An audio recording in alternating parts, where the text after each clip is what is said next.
Capítulo 2. El campo neuronal y su estructura. El cerebro humano aparece en la naturaleza después de millones de intentos evolutivos por crear una estructura orgánica capaz de experimentar y decodificar el mayor número posible de bandas sintérgicas.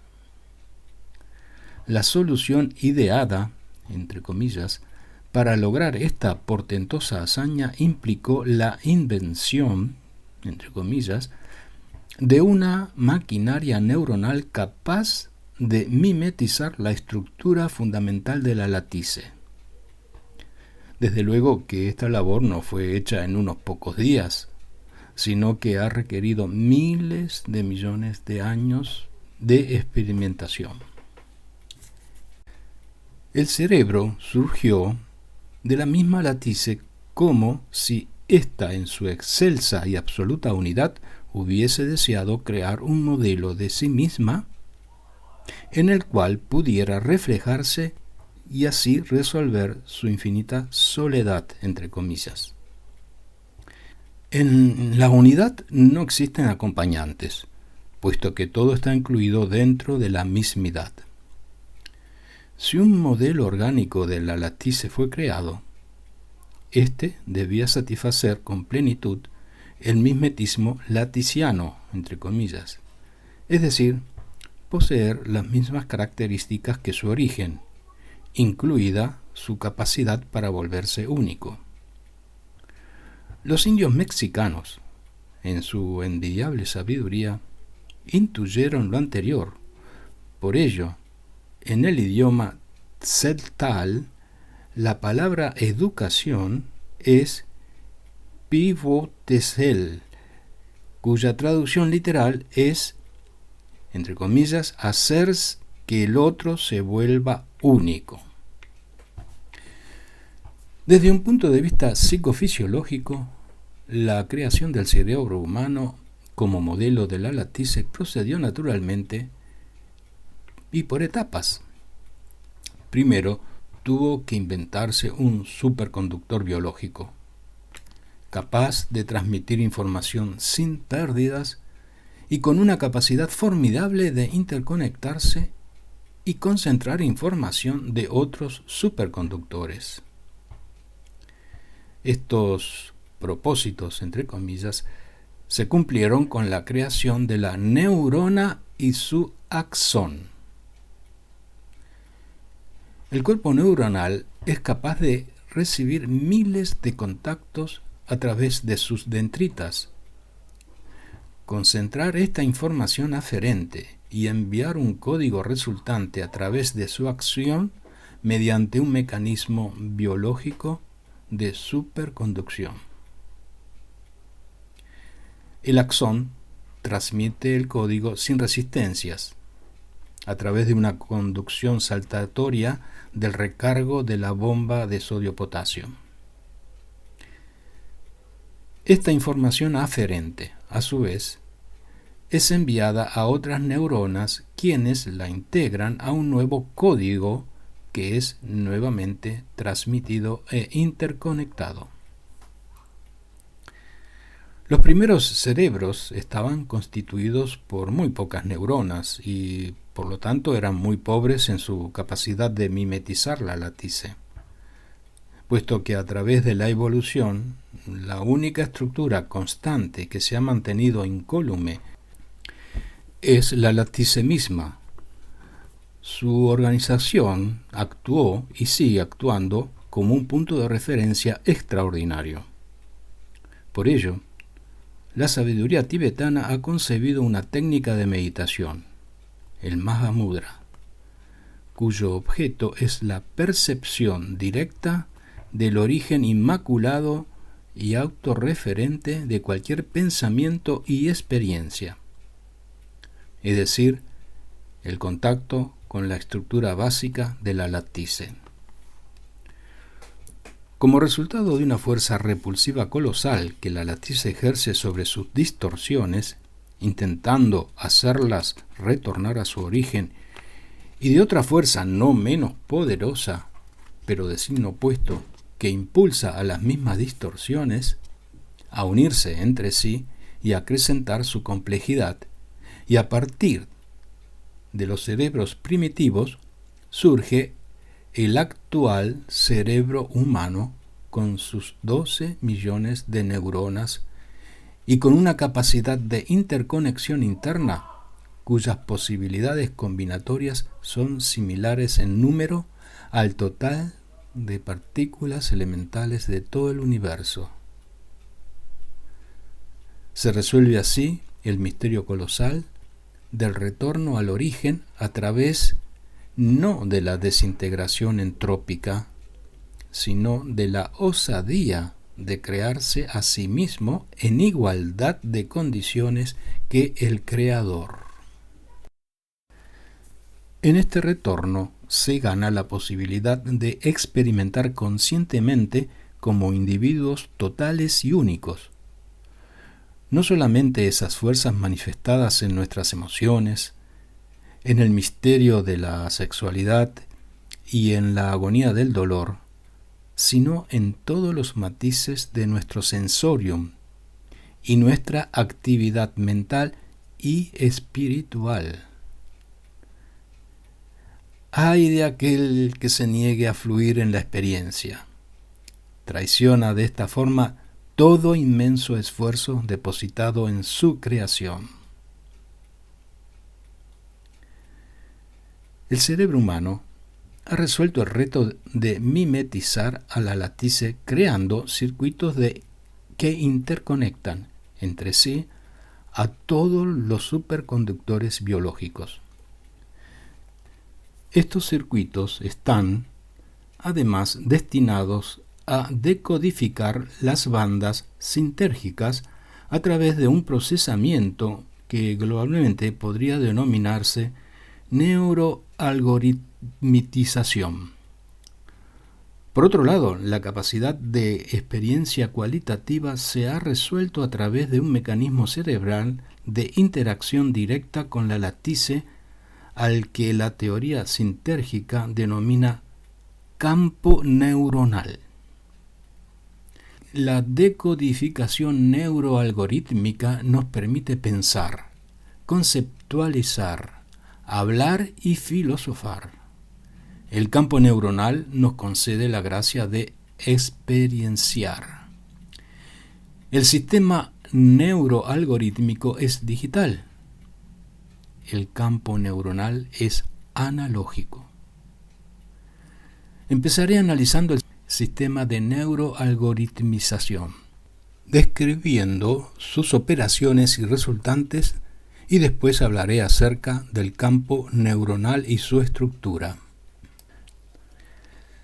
La decodificación neuroalgorítmica. La retina humana es un mecanismo de decodificación neuroalgorítmica de la latice, y por ello la utilizaré como ejemplo.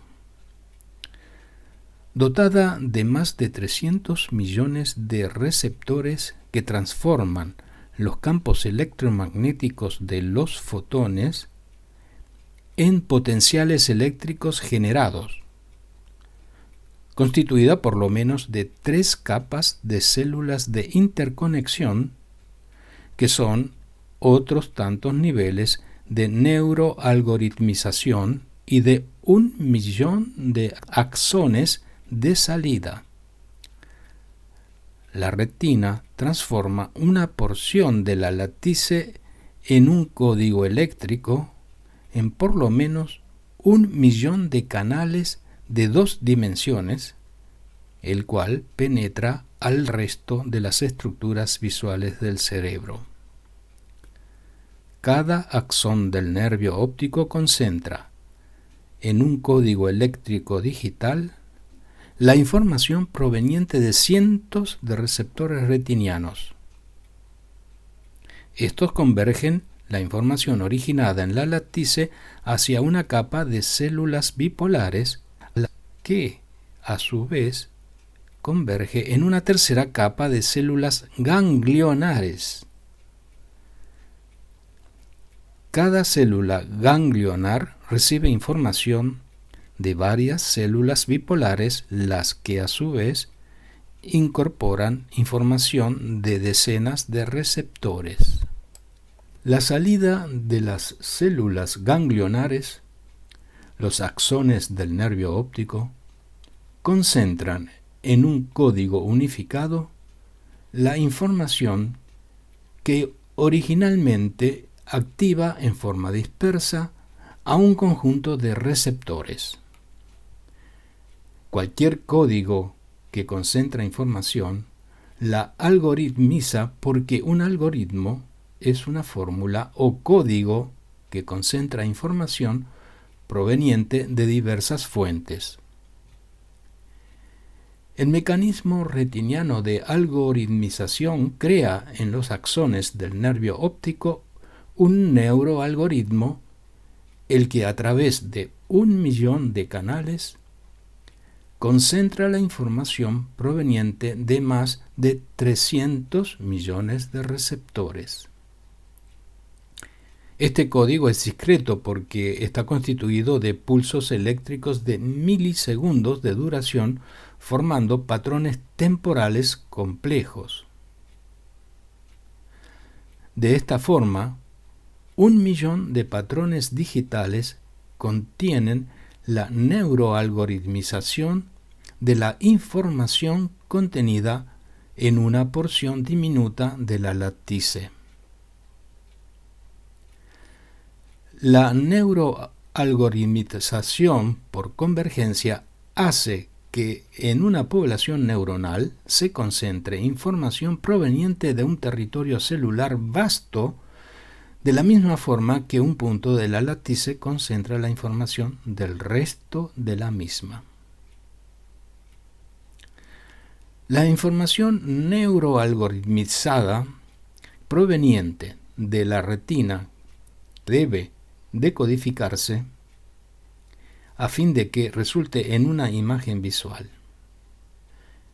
Esta labor la realiza un núcleo talámico y después la corteza cerebral.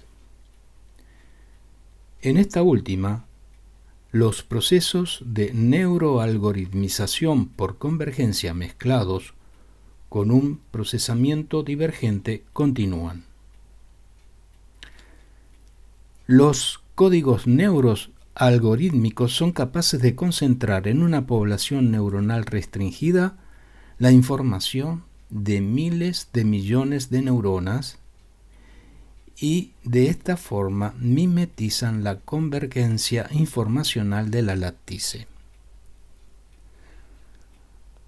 Los códigos neuroalgoritmizados del sistema visual interactúan con códigos del sistema auditivo y de otros sistemas. Estas interconexiones activan en las cortezas polisensoriales de asociación neuroalgoritmos de segundo y de tercer orden, concentrando aún más información. Un continuo neurosintérgico del cerebro, similar al continuo sintérgico de la látice, puede ser abstraído, en el cual el polo de menor neurosintergia se localiza cerca de la superficie de los receptores y el polo de alta neurosintergia se sitúa en las estructuras polisensoriales de alto nivel neuroalgorítmico. Al igual que en la látice, el polo de baja neurosintergia cerebral es menos coherente y de mínima convergencia comparado con el polo de alta neurosintergia del cerebro. En el polo de elevada neurosintergia se da el pensamiento abstracto, la conceptualización y el lenguaje, mientras que el polo de baja neurosintergia se asocia con procesos de mucha mayor concretización. Al igual que en la látice, el polo de elevada neurosintergia contiene mayor densidad informacional, vibra a mayor frecuencia y es coherente y de mayor convergencia que en su contraparte de neurosintergia menor. De la misma forma, el polo de mayor neurosintergia contiene un mayor número de dimensiones que el polo de menor neurosintergia por el carácter polisensorial del primero y unisensorial del segundo. Un neuroalgoritmo de alta neurosintergia incorpora un mayor tiempo de procesamiento, por lo que las funciones asociadas con su activación implican una expansión en la duración del presente. Esta expansión quiere decir que en el código neuroalgorítmico de alta neurosintergia, eventos pertenecientes a diferentes órdenes temporales están incluidos y concentrados. La complejidad de una función está directamente relacionada con su nivel neurosintérgico. Por ello, los procesos conceptuales y de alta abstracción están asociados con un funcionamiento de elevada neurosintergia, puesto que implican una alta densidad informacional y potente neuroalgoritmización. La similitud entre la estructura de la latice y la organización del cerebro es notable y se puede constatar para cada una de las condiciones que analicé en el capítulo 1, a saber,